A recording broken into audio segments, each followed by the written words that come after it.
E aí, já pensou em ganhar muito dinheiro com um canal de corte igual esse daqui que você está assistindo? No primeiro link da descrição temos um aulão para você que quer começar um canal de cortes e faturar muito aqui na internet. Também teremos planilhas que irão te ajudar na hora de organizar a produção do seu canal. Tá esperando o quê?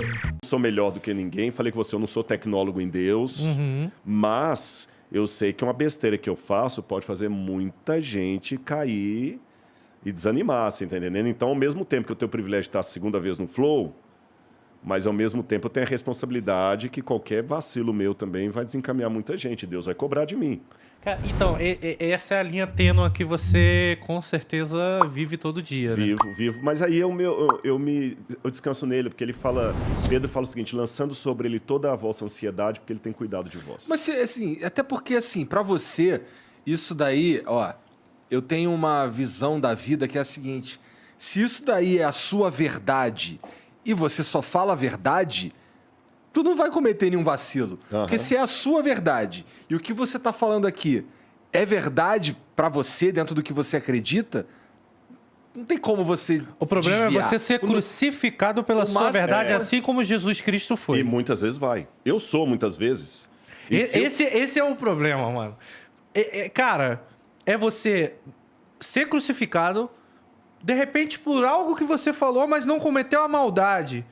Assim como também Jesus Cristo foi crucificado, porque nem ele conseguiu agradar a todos. Então, se você for pensar, caramba, nem Jesus Cristo conseguiu agradar a todo mundo, por que ele, Rodrigo, vai conseguir? Claro. Ou eu, Douglas, vou conseguir? Não vai. Não vai. Se Jesus hoje tivesse um canal no YouTube, se ele viesse aqui, se ele tivesse no Flow, ele ia falar coisas que Já alguns iam tinha bater sido palma, e outros cancelado. já tinha sido cancelado. Já tinha sido cancelado, mano. Porque ele foi cancelado na época. Se você pegar o Evangelho de João, você vê no início as multidões seguindo Jesus. Depois, é interessante, você vai ver. O primeiro no João, cancelado. ele vai, exatamente, o primeiro cancelado. Você vai vendo o pessoal abandonando. No início fala assim, o Evangelho já começa assim. Jesus pregava e as multidões se maravilhavam e o seguiam. Aí tem uma notinha bem irônica do evangelista. Mas Jesus não confiava neles, porque sabia o que é o coração humano. Aí vem aquilo que a gente chama de contradício ad absurdum do Evangelho. Que na sexta-feira, que no domingo, eles entram com Jesus em Jerusalém, com palmeiras nas mãos, gritando Baruch Rabá Beshem Adonai, bendito que vem em nome do Senhor. E na sexta-feira seguinte, crucificam, queremos Barrabás. Pô, cara, você tá entendendo? É a internet hoje em dia. É, a internet hoje, a internet é a mesma coisa. Então, a internet, assim, por um lado, virou para-raio de maluco também. Virou E a gente tem que estar o quê? preparado. Porque Jesus falou o seguinte, eles me odiaram, vão odiar vocês também. Então, tem que estar preparado. Mas ele dá a força, sabe? A força vem dele. E é uma força que a gente não tem. Mesmo porque, eu concordo com o que o Igor falou, da questão de ter uma fé, uma verdade, viver por ela, mas a gente comete vacilo. Tanto é que se você olhar para a Bíblia, tem algumas partes dos heróis de Deus na Bíblia que são meio dantescas. Você pega, por exemplo, o Pedro. Andou com Jesus 3 anos e negou Jesus na última hora.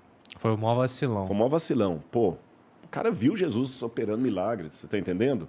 Mas ele teve medo da morte, né? Ele teve medo da morte, mas vacilou. Não importa a razão, vacilou. Tudo bem, vacilou, acabou morrendo assim mesmo. Depois ele morreu por Jesus e tal, mas ele vacilou. Se você olhar no Antigo Testamento, Abraão também, por medo também, o medo paralisa. Abraão quase entregou a mulher dele para Faraó meter vara nela lá, porque não, estava com medo de morrer, Sara é minha irmã, Deus repreendeu. Ele foi lá, apressado demais, Deus prometeu que ia dar o Isaac para ele foi lá e adiantou Ismael. Ismael hoje é o inimigo de Isaac, você vê a briga de árabes e judeus está até hoje aí, é Ismael e Isaac brigando até hoje, por um vacilo de Abraão. Agora eu pergunto, por que Deus deixou esses vacilos estarem na Bíblia? Que é uma história que se eu fosse escrever, eu esconderia. Porque ele era humano. Ele era humano. Porra, tá E por que ele deixou? Para mostrar que a Bíblia não é um livro apenas politicamente correto, é aquele negócio. Eles não eram super-heróis, Rodrigo. Eles eram como o Igor, como você, como o Rato. Se eu pude usá-los apesar deles mesmos, eu posso usar você também. Então Deus em si mesmo se basta. Mas ele preferiu contar comigo. Isso é um privilégio.